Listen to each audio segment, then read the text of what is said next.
Assalamualaikum. Hope you all are fine. This is Mohammad Sadqin Salahuddin, your physics teacher. मैं आपको class 9th subject physics में खुश आमदीद कहता हूँ और आपको ये जो एक्सपीरियंस है ये आप तामीर ऐप पे देख रहे हो और मैं उम्मीद करता हूँ कि ये जो एक्सपीरियंस है इसको आप एंजॉय कर रहे होगे और जो हमारी क्लास है जो अभी शुरू हो रही है ये बहुत अच्छी होगी इंशाल्लाह। तो स्टार्ट करते हैं अपने सब्जेक्ट फिज़िक्स से। आपके सामने स्क्रीन पे सारी चीज़ सारा कंटेंट मौजूद है, आप इसको देखते रहें। मैं एक्सपेक्ट करूँगा कि आपने एक नोटपैड और एक पेन अपने पास रखा होगा जो लेक्चर आप नोट कर रहे होंगे। तो अगर आपने अब तक नोटपैड और पेन नहीं लिया है तो जल्दी से पेन और नोटपैड उठा लें और लेक्चर को जो है वो नोट डाउन करना शुरू करें। तो स्टार्ट करते हैं हमारा लेक्चर। बात करते हैं सबसे पहले पेपर पैटर्न की। क्लास 9 पेपर पैटर्न में टोटल मार्क्स जो हैं बच्चों वो हैं फिजिक्स में टोटल मार्क्स 60 हैं। जो पेपर है ये 3 सेक्शंस पे कंसिस्ट कर रहा है, सेक्शन ए, सेक्शन बी और सेक्शन सी। सेक्शन ए में एमसीक्यूज होंगे जो कि पेपर का 20% वेटेज रखता है। सेक्शन बी जो है ये शॉर्ट क्वेश्चन आंसर्स और न्यूमेरिकल्स पे कंसिस्ट करेगा और ये टोटल पेपर का 40% कंसिस्ट करता है।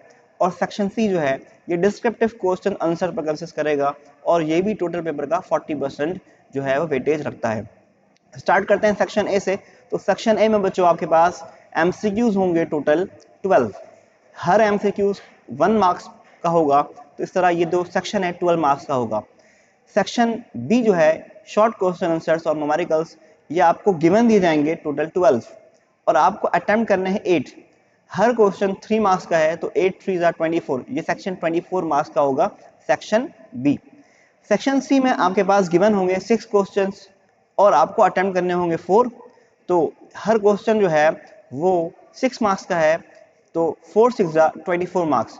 तो ये आपका पेपर पैटर्न है। स्टार्ट में ये चीज़ें बताने का मकसद सिर्फ ये है कि आपको ये रियलाइज़ हो जाए कि आपके लिए एमसीक्यूज भी अहम है, आपके लिए शॉर्ट क्वेश्चन आंसर्स न्यूमेरिकल्स भी अहम है और लॉन्ग क्वेश्चन आंसर भी अहम है। तो जो हम कोर्स स्टार्ट कर रहे हैं इसमें तमाम चीज़ों को हम कवर करवाएंगे और आप लोग जो है वो लाजमी नोट डाउन रखिएगा तमाम चीज़ों को जो आपके लिए अहम होंगी। तो स्टार्ट करते हैं इस कोर्स को। तो सबसे पहले डिस्कस करते हैं कि क्लास 9 फिजिक्स का जो कंटेंट है वो क्या है। तो यहाँ पर टोटल 9 चैप्टर्स हैं starting from physical quantities and measurement और जो लिस्ट है वो एंड होगी thermal properties of matter chapter number 9 पर जाके एंड होगी। तो नाम आपके सामने मेंशन है। मेरा जो है वो फोकस जो है वो आज से और अभी से इस लेक्चर को स्टार्ट करने का है। तो हम बिना देर किए स्टार्ट करते हैं आज के लेक्चर को और पहले चैप्टर से हम आज का ये जो सेशन है स्टार्ट कर रहे हैं। इस चैप्टर का नाम है बच्चों फिजिकल क्वांटिटीज एंड मेजरमेंट। सबसे पहले ये चीज़ आप समझ लें कि आपको ये चैप्टर क्यों पढ़ाया जा रहा है। तो सबसे पहले क्वेश्चंस मेंशन है बच्चों आपके पास। क्या मेंशन है कि which device will you choose to measure the length of a small cylinder. अगर आपके पास एक सिलेंडर हो, जैसे ये मैं कहता हूँ सिलेंडर है, तो इस सिलेंडर की लेंथ को फाइंड करने के लिए आप कौन से डिवाइस का इस्तेमाल करेंगे। तो ये चीजें आपको जो है वो with the passage of time समझ आ जाएंगी। इसके अलावा एक और सवाल है कि आपके पास अगर एक वायर है उसकी थिकनेस को फाइंड करने के लिए आप कौन से डिवाइस का इस्तेमाल करेंगे। तो ये भी चीजें आप सारी की सारी इस चैप्टर में पढ़ लेंगे। इसके अलावा एक स्टोन है, उस स्टोन का वॉल्यूम आप कैसे फाइंड करेंगे। तो ये भी वॉल्यूम क्या चीज होता है, लेंथ क्या होता है, थिकनेस क्या होता है, ये सारी चीजें आपने इस चैप्टर में पढ़नी है। और ये जब चैप्टर एंड होगा तो आपको ये सारे सवालात के जवाब मिल जाएंगे। तो स्टार्ट करते हैं इस चैप्टर को। सबसे पहले पढ़ते हैं आपका सब्जेक्ट फिजिक्स। फिजिक्स क्या होता है। तो फिजिक्स जो है बच्चों ये साइंस की ब्रांच होती है जिसमें हम लोग फंडामेंटल प्रिंसिपल और लॉज जो इस नेचुरल वर्ल्ड को चला रहे हैं इसको पढ़ते हैं। अब सबसे पहले प्रिंसिपल और लॉज कौन कौन से हैं, जैसे मैं आपको एक्सप्लेन करता हूं बच्चों। ये जो हमारी दुनिया है ये law of conservation of energy, law of conservation of mass, law of conservation of momentum, law of conservation of angular momentum के ऊपर बेस करती है। जो हमारा स्ट्रक्चर है, जो लर्निंग स्ट्रक्चर है, ये इन लॉज के ऊपर जो है वो बेस करता है। और जो फिजिकल वर्ल्ड है, नेचुरल वर्ल्ड है, इसमें ये सारे लॉज एप्लीकेबल होते हैं। तो फिजिक्स जो है ये साइंस की ब्रांच होती है जो के चल रही होती है फंडामेंटल प्रिंसिपल और जो लॉज हैं उनके ऊपर। तो ये लॉज और ये प्रिंसिपल्स को हमने पढ़ना है, जो कि हमारा जो है वो आगे का टॉपिक है। तो इसके बाद हम स्टार्ट करते हैं ब्रांचेस ऑफ फिजिक्स से, और पहली ब्रांच है बच्चों मैकेनिक्स। अब मैकेनिक्स क्या होता है? मैकेनिक्स जो है फिजिक्स की ब्रांच होती है जिसमें हम लोग पढ़ते हैं ऑब्जेक्ट्स की मोशन को। ऑब्जेक्ट्स की मोशन दो तरीके से हो सकती है बच्चों। पहला कि विदाउट रेफरेंस ऑफ फोर्स, और दूसरा with reference of force. Without reference of force का मतलब है बच्चों, मैं ये कहता हूं कि एक कार मूव कर रही है 80 किलोमीटर पर आवर की स्पीड से। इसमें मैंने मेंशन नहीं किया है कि कितने फोर्स से इंजन जो है इस कार को मूव करवा रहा है। एक कंडीशन ये हो सकती है। दूसरी कंडीशन ये हो सकती है कि मैं आपको ये बताऊं कि एक कार मूव कर रही है 80 किलोमीटर पर आवर से, और इंजन जो फोर्स प्रोड्यूस कर रहा है वो 10,000 न्यूटन की फोर्स प्रोड्यूस कर रहा है। तो दोनों बातें जो हैं, एक है विद रेफरेंस ऑफ फोर्स और दूसरा है विदाउट रेफरेंस ऑफ फोर्स। तो ये दोनों बातें आप पढ़ेंगे किसमें? मैकेनिक्स के अंदर। सेकंड ब्रांच ऑफ फिजिक्स है बच्चों थर्मोडायनेमिक्स। तो थर्मोडायनेमिक्स क्या होता है? थर्मोडायनेमिक्स में हम कन्वर्जन ऑफ एनर्जीज को पढ़ते हैं। जैसे एनर्जी है हीट, इसको आप वर्क में कन्वर्ट कर सकते हो, आप वर्क को हीट में कन्वर्ट कर सकते हो। तो कन्वर्जन ऑफ एनर्जीज को हम लोग पढ़ते हैं थर्मोडायनेमिक्स के अंदर। इसके बाद नेक्स्ट ब्रांच है बच्चों इलेक्ट्रिसिटी। तो इलेक्ट्रिसिटी क्या होता है बच्चों? इलेक्ट्रिसिटी फिजिक्स की वो ब्रांच होती है जिसमें हम लोग पढ़ते हैं चार्जेस को, जब चार्जेस क्या हो? मोशन में हो। इसके बाद बच्चों मैग्नेटिज्म। मैग्नेटिज्म के अंदर हम लोग किसी भी मटेरियल के मैग्नेटिक प्रॉपर्टी को पढ़ते हैं। जैसे एग्जांपल, किस तरह से मैग्नेट बनाया जाता है ये पढ़ेंगे, किस तरीके से नॉर्थ पोल और साउथ पोल अट्रैक्ट कर रहा है, और किस तरह से नॉर्थ और नॉर्थ क्या कर रहा है? रिपल कर रहा है, ये पढ़ेंगे। तो ये भी ब्रांच है फिजिक्स की। इसके बाद नेक्स्ट है बच्चों एटॉमिक फिजिक्स। तो एटॉमिक फिजिक्स क्या होता है? एटॉमिक फिजिक्स के अंदर हम लोग एटम्स के स्ट्रक्चर और प्रॉपर्टीज को पढ़ते हैं। तो ये है ब्रांच ऑफ फिजिक्स जो मैंने आपको एक्सप्लेन की इस स्लाइड के अंदर। होप सो आपको ये बात समझ आ गई होगी। इसके बाद हम नेक्स्ट स्लाइड पे मूव कर जाते हैं बच्चों, और ये जो स्लाइड है इसमें हमने पढ़ना है फिजिकल क्वांटिटीज को और उसके टाइप्स को पढ़ना है। तो बच्चों सबसे पहले एक बात समझ लेते हैं कि फिजिकल क्वांटिटीज क्या होती हैं। तो याद रखना है बच्चों आप लोगों ने कि वो तमाम की तमाम क्वांटिटीज जिनको हम क्या कर सकते हो? मेजर कर सकते हैं, उसको हम कहेंगे फिजिकल क्वांटिटी। तो क्या चीज मेजर कर सकते हैं बच्चों? आप लेंथ मेजर कर सकते हो, और किसकी मदद से? स्केल की मदद से। आप टाइम मेजर कर सकते हो स्टॉप वॉच की मदद से। आप मास मेजर कर सकते हो फिजिकल बैलेंस की मदद से। तो वो तमाम की तमाम क्वांटिटीज जिनको आप मेजर कर सकते हो बच्चों, उसको हम कहोगे फिजिकल क्वांटिटीज। इसके बाद बच्चों फिजिकल क्वांटिटी की दो टाइप होती है। जैसे कि पहली टाइप है बच्चों फंडामेंटल क्वांटिटी। अब फंडामेंटल क्वांटिटीज क्या है बच्चों? कुछ क्वांटिटीज ऐसी होती हैं जो दूसरी क्वांटिटी पे डिपेंड नहीं करती। मतलब अगर आपको मास फाइंड करना है तो आप फिजिकल बैलेंस की मदद से मास फाइंड कर लोगे। मास को फाइंड करने के लिए किसी और क्वांटिटी को निकालने की जरूरत नहीं है। तो इस क्वांटिटी को हम कहेंगे, मास को क्या कहेंगे? फंडामेंटल क्वांटिटीज कहेंगे। तो ऐसी तमाम की तमाम क्वांटिटीज जो दूसरी क्वांटिटी के ऊपर डिपेंड ना हो, इंडिपेंडेंट हो, उसको हम कहते हैं फंडामेंटल क्वांटिटीज। तो नेचर के अंदर ऐसी 7 क्वांटिटीज हैं जो दूसरी क्वांटिटी पर डिपेंड नहीं कर रही। जैसे एग्जांपल, मास इसकी यूनिट किलोग्राम, इसके बाद लेंथ इसकी यूनिट मीटर, टाइम इसकी यूनिट सेकंड, टेम्परेचर की यूनिट केल्विन, इलेक्ट्रिक करंट की यूनिट एम्पेयर, और मोल जिसको आप अमाउंट ऑफ सब्सटेंस भी कहते हो, इसकी यूनिट मोल, एमओएल। और सेवंथ और आखिरी क्वांटिटी है बच्चों लुमिनस इंटेंसिटी, इसकी यूनिट होती है कैंडेला। तो ये नेचर के अंदर टोटल 7 फंडामेंटल क्वांटिटीज हैं जो कि किसी और क्वांटिटी पे डिपेंड नहीं कर रही। इसके अलावा जितनी क्वांटिटीज है बच्चों वो सारी की सारी जो है कहलाती हैं ड्राइव्ड क्वांटिटीज। फंडामेंटल क्वांटिटीज को आप बेस क्वांटिटी भी कह सकते हो, और फंडामेंटल क्वांटिटीज के जो यूनिट्स हैं इसको आप कहोगे फंडामेंटल यूनिट्स या बेस यूनिट्स। इसके बाद हम next type of physical quantity के ऊपर मूव कर जाते हैं जिसका नाम है ड्राइव्ड क्वांटिटीज। तो बच्चों ड्राइव क्वांटिटीज आपके सामने मौजूद है कि ऐसी तमाम क्वांटिटी जो दूसरी क्वांटिटी के ऊपर डिपेंड करेगी, इसको हम कहेंगे ड्राइव क्वांटिटीज। जैसे एग्जांपल के तौर पे आपके सामने मौजूद है स्पीड। स्पीड का फॉर्मूला होता है डिस्टेंस या लेंथ डिवाइड बाय टाइम। तो इसका मतलब हुआ कि स्पीड को फाइंड करने के लिए आपको लेंथ भी पता होना चाहिए और आपको टाइम भी पता होना चाहिए, तो ही आप क्या कर सकते हो? स्पीड फाइंड कर सकते हो। मतलब स्पीड डिपेंड कर रहा है लेंथ के ऊपर भी और टाइम के ऊपर भी।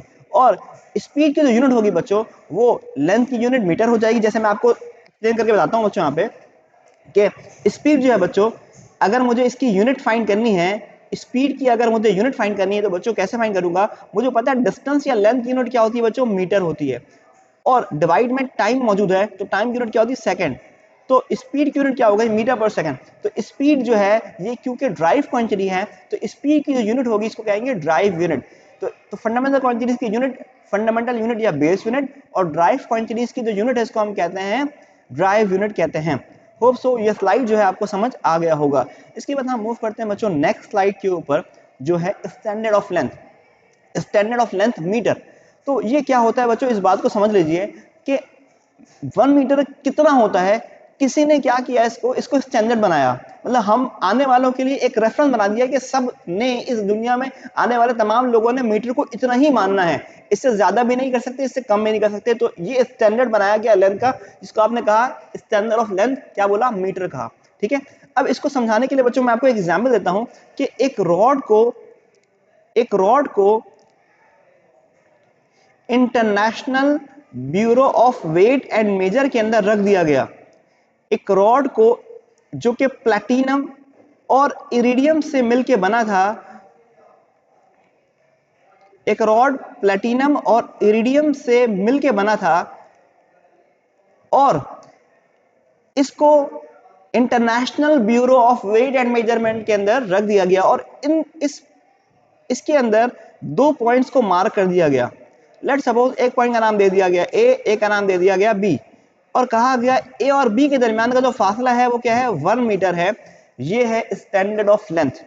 स्टैंडर्ड को ऐसे बनाया गया कि आने वाले दौर के जितने लोग होंगे 1 मीटर को यही मानेंगे, इससे ज्यादा भी नहीं और कम भी नहीं। तो 2 मीटर कितना होगा बच्चों, इसकी डबल लेंथ को कह देंगे 2 मीटर।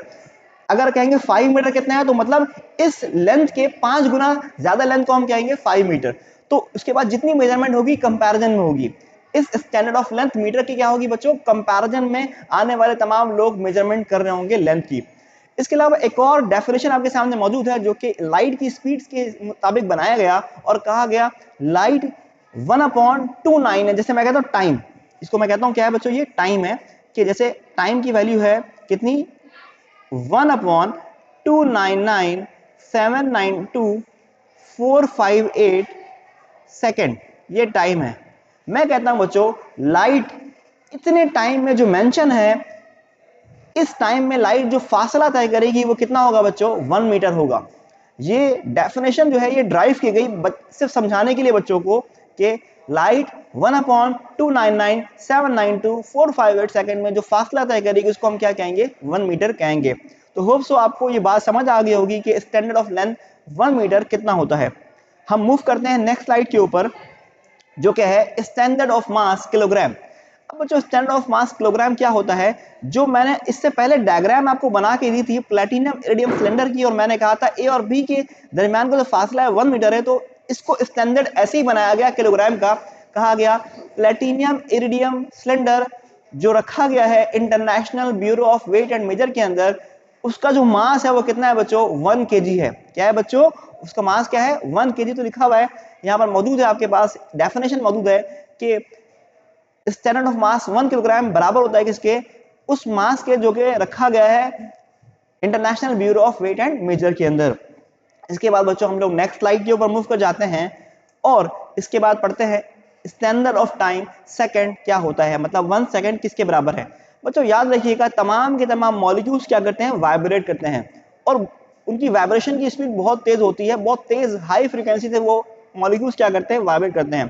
तो बच्चों 1 सेकंड की डेफिनेशन इस तरह बनाई गई कि हमने एक एटम कंसीडर किया सीजियम का, और हमने कहा सीजियम एटम को 9192 यहां मौजूद है बच्चों, देखिएगा मैंने कहा सीजियम एटम को 9192631770 टाइम्स वाइब्रेट करने में जितना टाइम लगेगा उस टाइम को हम कहेंगे 1 सेकंड।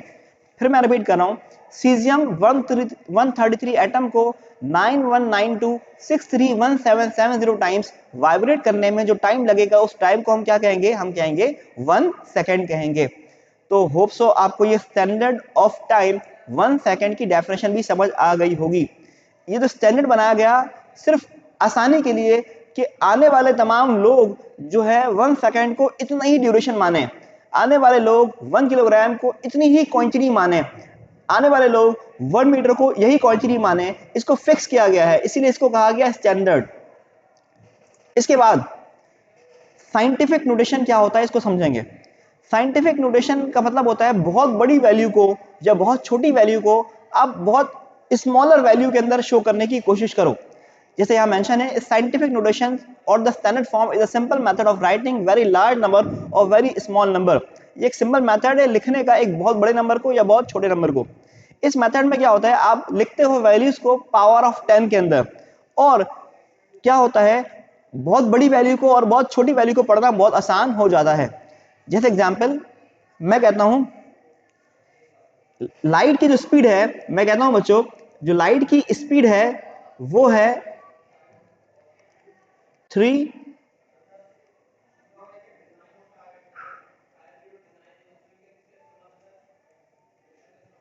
मैं कहता हूं लाइट की स्पीड 3 और उसके बाद मैंने 80 मार्क कर दिए बच्चों, तो इसको पढ़ना बहुत मुश्किल हो गया मेरे लिए।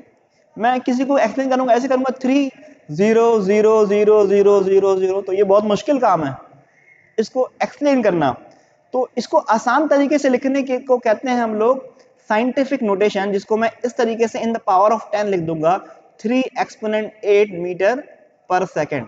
तो मुझे ऊपर वाली वैल्यू को पढ़ने में बहुत मुश्किल हो रही है बच्चों, लेकिन जो मैंने नीचे लिखा है इसको स्टैंडर्ड फॉर्म कहेंगे, साइंटिफिक नोटेशन कहेंगे। इसमें किसी भी बड़ी वैल्यू को या छोटी वैल्यू को लिखना क्या है, आसान बना दिया गया है। तो इसको मैं इस तरह पढ़ सकता हूं कि लाइट की स्पीड 3 एक्सपोनेंट 8 मीटर पर सेकेंड होती है। इसके अंदर बच्चों याद रखना है कि जो पहला डिजिट होता है, जैसे 3 क्या है, 3 को कहेंगे कोफिशिएंट। क्या कहेंगे, 3 को क्या कहेंगे बच्चों, कोफिशिएंट कहेंगे। इसके बाद जो 10 होगा बच्चों, इसको कहेंगे बेस। क्या कहेंगे, बेस। और जो यहां पर बच्चों 8 है, इसको हम कहेंगे एक्सपोनेंट। तो होप सो ये बात आपको समझ आ गई होगी कि साइंटिफिक नोटेशन का मतलब होता है किसी भी बहुत बड़ी वैल्यू को या बहुत छोटी वैल्यू को सिंपल फॉर्म में आसान बना के लिखना। ठीक है, तो और जो वैल्यू लिखी जाएगी वो पावर ऑफ 10 में लिखी जाएगी और पढ़ी जाएगी इनटू 10 की पावर, या फिर आप लिखोगे 3 एक्सपोनेंट 8 मीटर पर सेकेंड। इसके बाद हम नेक्स्ट स्लाइड में मूव कर जाते हैं, अगर आपको समझ आ गया है साइंटिफिक नोटेशन तो। नेक्स्ट टॉपिक है बच्चों हमारा सिग्निफिकेंट फिगर। ये इस चैप्टर का लास्ट टॉपिक है। सिग्निफिकेंट फिगर क्या होता है कि जो डिजिट्स लिखे जाते हैं उन सब की अहमियत कभी कभार नहीं होती। जो डिजिट्स हम लिखते हैं, जो नंबर्स हम लिखते हैं, बाद औकात उसकी उसकी अहमियत नहीं होती। मैं आपको इसका एग्जांपल देता हूं इस तरीके से कि अगर बकरीद के दिनों में आप लोग गाय खरीदने जाते हो, तो आपने गाय खरीदी होती है 85,000 की, लेकिन आप बताते हो कितने मिली, 85 की लिए हमने। तो आप इतनी बड़ी वैल्यू जो है, जो कि 85 है बच्चों, इतनी बड़ी वैल्यू जो कि 85,000 है, मतलब इसके अंदर टोटल जो है वो 5 डिजिट्स हैं, लेकिन आप जब एक्सप्लेन कर रहे हो तो सिर्फ आप 2 डिजिट बता रहे हो। इसका मतलब क्या हुआ कि आपके लिए जो रिलायबल डिजिट्स हैं वो सिर्फ 2 हैं इस नंबर में। तो इन 2 डिजिट्स को हम कहेंगे सिग्निफिकेंट फिगर। क्या कहेंगे बच्चों, सिग्निफिकेंट फिगर कहेंगे। तो याद रखिएगा किसी भी नंबर में जरूरी नहीं है कि सारे सब के सब अहम हो, तो जो नंबर रिलायबल होंगे, अहम होंगे, उनको हम कहेंगे सिग्निफिकेंट फिगर। जितने ज्यादा रिलायबल डिजिट्स होते हैं, सिग्निफिकेंट फिगर किसी नंबर में ज्यादा होते हैं, उस नंबर की एक्यूरेसी क्या होती है बच्चों, ज्यादा होती है। जैसे एग्जांपल, मैंने एक क्लास में अली को कहा कि आप डेस्क की मेजरमेंट करो। अली ने मेजरमेंट की और बताया कि डेस्क की जो लेंथ है वो है, लेट्स सपोज 3 फीट है। इसके बाद हमने उमर से कहा कि उमर आप भी बताइए कि डेस्क की लेंथ क्या है। उमर ने कहा सर डेस्क की लेंथ 3.0 फीट है। इसका मतलब क्या है बच्चों, इसका मतलब है कि दोनों ने बिल्कुल सही हमें बताया है डेस्क की लेंथ, लेकिन सिग्निफिकेंट फिगर की तादाद उमर के रिजल्ट में ज्यादा है और अली में जो है वो, अली के रिजल्ट में जो सिग्निफिकेंट फिगर की तादाद है वो क्या है, कम है। जैसे मैं कह दूं, अगर आपको यहाँ पर एक सिग्निफिकेंट फिगर है और यहाँ पर 2 सिग्निफिकेंट फिगर है, तो मैं ये कहूंगा ज्यादा अच्छा रिजल्ट किसका है, तो मैं कहूंगा बच्चों ज्यादा अच्छा रिजल्ट जो है वो उमर का है। क्यों, क्योंकि उमर ने मुझे ये कंफर्म बता दिया है कि 3 फीट ही है, 3.1 नहीं है, 3.2 नहीं है, 3.8 नहीं है, 3.0 फीट है। जबकि अली ने जो मुझे रिजल्ट बना के बताया है उसमें डाउट मौजूद है कि 3 के बाद 1 भी हो सकता, 3 पॉइंट के बाद 1 भी हो सकता है, 2 भी हो सकता है, 3 भी हो सकता है। तो ज्यादा एक्यूरेट रिजल्ट जो है वो किसका है बच्चों? उमर का है। इसलिए क्यों है ज्यादा अच्छा रिजल्ट उमर का? क्योंकि उमर का जो रिजल्ट है उसमें सिग्निफिकेंट फिगर की तादाद क्या है बच्चों? ज्यादा है। इसके बाद हम मूव करते हैं बच्चों, किस तरीके से आप सिग्निफिकेंट फिगर्स को फाइंड कर सकते हो, इसको कहते हैं रूल्स। ठीक है, क्या कहते हैं? रूल्स। तो सबसे पहले रूल नंबर 1 पढ़ लेते हैं बच्चों। रूल नंबर 1 ये कहता है जितने भी नॉन जीरो डिजिट्स हैं उसको हम कहेंगे सिग्निफिकेंट। नॉन जीरो मतलब जीरो के अलावा जो भी नंबर है वो सारे क्या है? सिग्निफिकेंट है।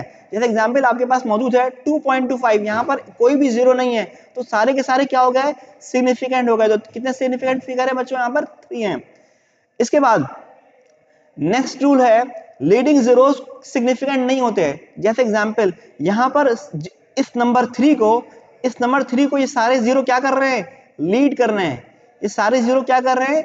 लीड कर रहे हैं इस नंबर को।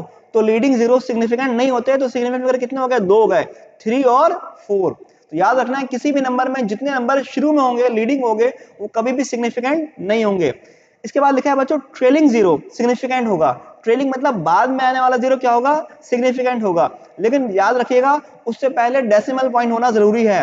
उससे पहले डेसिमल पॉइंट होना जरूरी है। जैसे एग्जांपल यहां पर देखो डेसिमल पॉइंट नहीं है तो यहां पर एक सिग्निफिकेंट फिगर है, लेकिन क्योंकि यहां पर डेसिमल पॉइंट मौजूद है तो कितने हो गए? 3 सिग्निफिकेंट फिगर हो गए।